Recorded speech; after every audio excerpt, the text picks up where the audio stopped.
ಇದು ಇನ್ನೂ ದೊಡ್ಡ ಆಶೀರ್ವಾದ ದೇವರು ಕೊಡಲಿಕ್ಕೆ ಶಕ್ತನಾಗಿದ್ದಾನೆ ಎಂಬುದಾಗಿ ನಿರತರಾಗಿ ಆಸಕ್ತಿಯಿಂದ ನಾವು ದೇವರಲ್ಲಿ ಯಾವಾಗಲೂ ಆಸಕ್ತಿಯಿಂದ ಇರಬೇಕು. ಹಾಲೆಲೂಯಾ.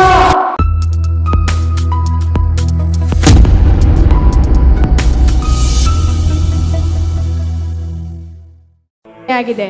ನಿಮ್ಮಲ್ಲಿ ಆಸಕ್ತಿ ಬೆಳೆದರೆ ಆಶೀರ್ವಾದವನ್ನು ಪಡೀಲಿಕ್ಕೆ ಶಕ್ತರಾಗಿದ್ದಾರೆ. ಹಾಲೆಲೂಯಾ.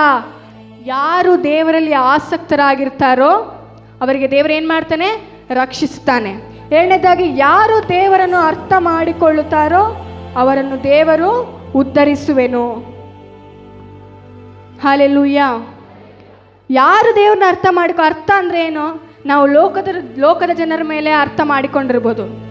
ಲೋಕ ಜನರನ್ನ ಎಷ್ಟು ಅರ್ಥ ಮಾಡಿಕೊಂಡ್ರು ಇವತ್ತು ನಮ್ಮ ಜೊತೆಗಿರ್ತಾರೆ, ನಾಳೆ ಅವ್ರ ಜೊತೆಗಿರ್ತಾರೆ, ನಾಡ್ದು ಅವ್ರ ಜೊತೆಗಿರ್ತಾರೆ, ಮತ್ತು ನಾಡ್ದು ನಮ್ಮ ಜೊತೆಗೆ ಬರ್ತಾರೆ. ಆಗ ನಮಗೆ ಸಂತೋಷನ ದುಃಖನ? ಇವಾಗ ನನ್ನ ಜೊತೆಗಿರ್ತೀಯಪ್ಪ, ನಾಳೆ ಅವ್ರ ಜೊತೆಗೆ ಹೋಗ್ತೀಯ, ಅವ್ರ ಜೊತೆಗೆ ಹೋಗ್ತೀವಿ, ಯಾರನ್ನ ಹೆಂಗೆ ನಂಬಲಿ ಅಂತಾರೆ. ಹೌದಲ್ಲ? ನಾವು ಯಾರನ್ನ ಅರ್ಥ ಮಾಡಿಕೊಳ್ಬೇಕು?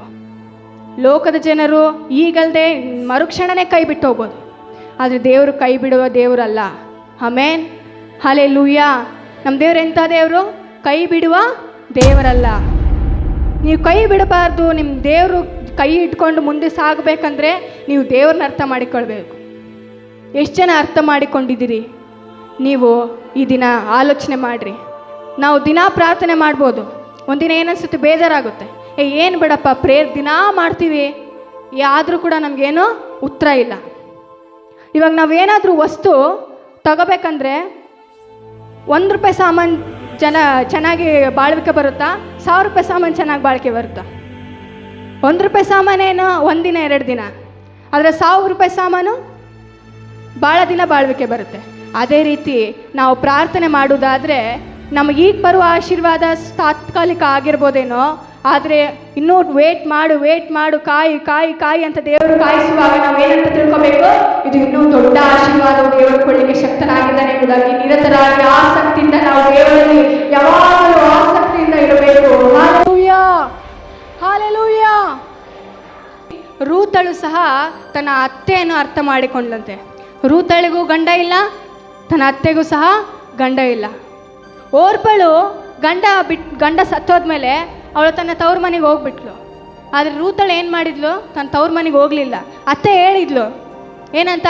ನಿನ್ನ ಗಂಡ ಸತ್ತೋಗ್ಯಾರಲ್ಲಮ್ಮ, ಇರಲಿ ಹೋಗು, ನೀನು ನಿಮ್ಮ ತವ್ರ ಮನೆಗೆ ಹೋಗ್ಬಿಡು ಸಾಕು ಎಂಬುದಾಗಿ ಹೇಳಿದಂತೆ. ಆದರೆ ಆ ರೂತಳು ಏನು ಮಾಡಿದ್ಲು ಗೊತ್ತಾ? ತಾನು ಅರ್ಥ ಮಾಡಿಕೊಂಡು ತನ್ನ ಅತ್ತೆಯನ್ನು ಸಹ ಅರ್ಥ ಮಾಡಿಕೊಂಡ್ಲಂತೆ. ಏನೇ ಮಾಡ್ಕೊಂಡ್ಲು? ತನ್ನ ಅತ್ತೆಯನ್ನು ಸಹ ಅರ್ಥ ಮಾಡಿಕೊಂಡ್ಲು. ಈ ಪ್ರಪಂಚದಲ್ಲಿ, ಈ ಜನ್ರೇಷನಲ್ಲಿ ಯಾರು ಅತ್ತೆನ ಅರ್ಥ ಮಾಡ್ಕೊಳ್ತಾರೆ? ಏನೋ ಸ್ವಲ್ಪ ಮಂದಿ ಇರ್ಬೋದು, ಆದರೆ ಎಲ್ಲರೂ ಅರ್ಥ ಮಾಡ್ಕೊತಾರೆ ಅತ್ತೆನ. ಅತ್ತೆ ಬಂದಂದರೆ ಬಂದ್ಲವ ಅಜ್ಜಿ, ಬಂದ್ಲವ ಮುದುಕಿ, ಕಟಕಡ ಮುದುಕಿ ಬಂದವ ಅಂತ ಹೇಳ್ತೀರಿ. ಅತ್ತೆಯರು ಸಹ ನಿಮ್ಮ ಸೊಸೆಯನ್ನು ಮಗಳಂತೆ ಪ್ರೀತಿಸಬೇಕು. ಯಾವ ರೀತಿ ಪ್ರೀತಿಸಬೇಕು? ಇಲ್ಲಿ ನೋಡ್ರಿ, ರೂತಳು ಮತ್ತು ತನ್ನ ಅತ್ತೆ ಯಾವ ರೀತಿ ಇದ್ರು? ಒಬ್ಬರನ್ನೊಬ್ಬರು ಅರ್ಥ ಮಾಡಿಕೊಂಡವರಾಗಿದ್ರು.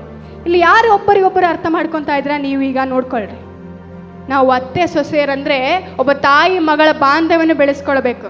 ಒಂದು ಸುಮ್ಮನೆ ದುಷ್ಮನ್ ಥರ ಇರಬಾರ್ದು.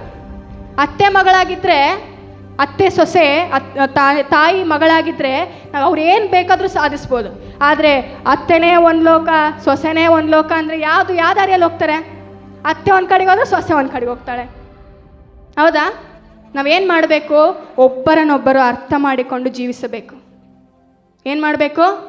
ಇಲ್ಲಿ ಯಾರು ಅರ್ಥ ಮಾಡಿಕೊಂಡ್ರು ಅತ್ತೆನ?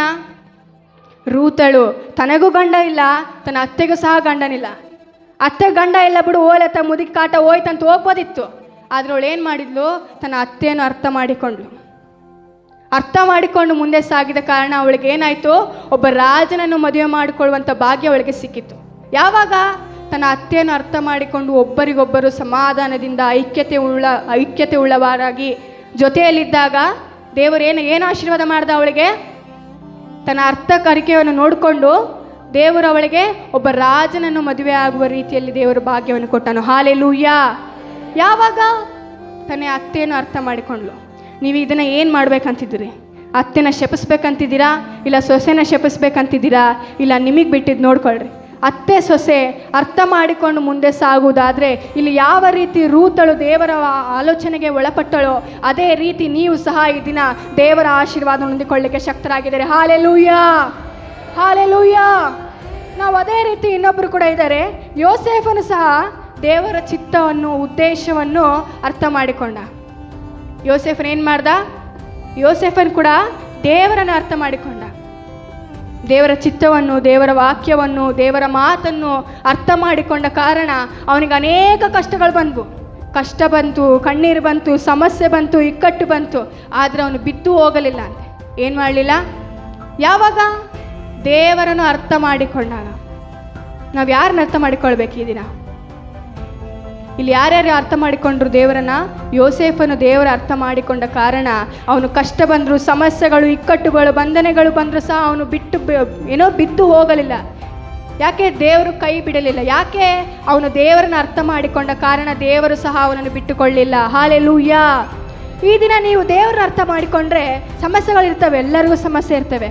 ಸಮಸ್ಯೆ ಇಲ್ಲದ ಜೀವನನೇ ಇಲ್ಲ, ಕಷ್ಟ ಇಲ್ಲದ ಜೀವನನೇ ಇಲ್ಲ. ಕಷ್ಟ ಇಲ್ಲ ಅಂದರೆ ನಾವೇನು ಮಾಡ್ತೀವಿ? ಪ್ರಾರ್ಥನೆನೇ ಮರ್ತು ಬಿಡ್ತೀವಿ. ಆರಾಮಾಗಿ ತಿಂದು ಮಕ್ಕಂಡು ಅಲ್ಲಾಡ್ತಿರ್ತೀವಿ. ಕಷ್ಟಗಳು ಯಾಕೆ ಬರ್ತವಂದರೆ ದೇವರು ನನ್ನ ಪರೀಕ್ಷೆ ಮಾಡ್ತಾನೆ. ಕಷ್ಟಗಳು ಯಾಕೆ ಬರ್ತವೆ ಅಂದರೆ ದೇವರು ನಮ್ಮನ್ನು ಪರೀಕ್ಷೆ ಮಾಡ್ತಾನೆ. ನೋಡು, ಇವನು ಕಷ್ಟ ಬಂದರೆ ಹೇಗಿರ್ತಾನೆ, ಕಷ್ಟ ಇಲ್ದಾಗ ಹೇಗಿರ್ತಾನೆ ಅಂತ ನಮಗೆ ಟೆಸ್ಟ್ ಮಾಡ್ತಾನೆ. ನಾವು ಆ ಕಷ್ಟದಲ್ಲಿದ್ದಾಗ ನಾವು ದೇವರ ಟೆಸ್ಟ್ಗೆ ಪಾಸ್ ಆದರೆ ಏನು ಮಾಡ್ತೀವಿ? ಏನು ಸಿಗುತ್ತೆ ನಮಗೆ? ದೇವರ ಆಶೀರ್ವಾದ ದೊರಕುತ್ತದೆ. ಹಲ್ಲೆಲೂಯಾ. ನಾವು ಯಾರನ್ನ ಅರ್ಥ ಮಾಡಿಕೊಳ್ಳಬೇಕು? ದೇವರನ್ನ ಅರ್ಥ ಮಾಡಿಕೊಳ್ಳಬೇಕು. ದೇವರನ್ನ ಅರ್ಥ ಮಾಡಿಕೊಂಡಾಗ ನಮ್ಮ ಎದುರು ಯಾರು ಬಂದರೂ ಸಹ ಬಿದ್ದು ಹೋಗಲು ಇಲ್ಲ ಎದುರುಕೊಳ್ಳಲು ಸಾಧ್ಯವಿಲ್ಲ. ಹಲ್ಲೆಲೂಯಾ.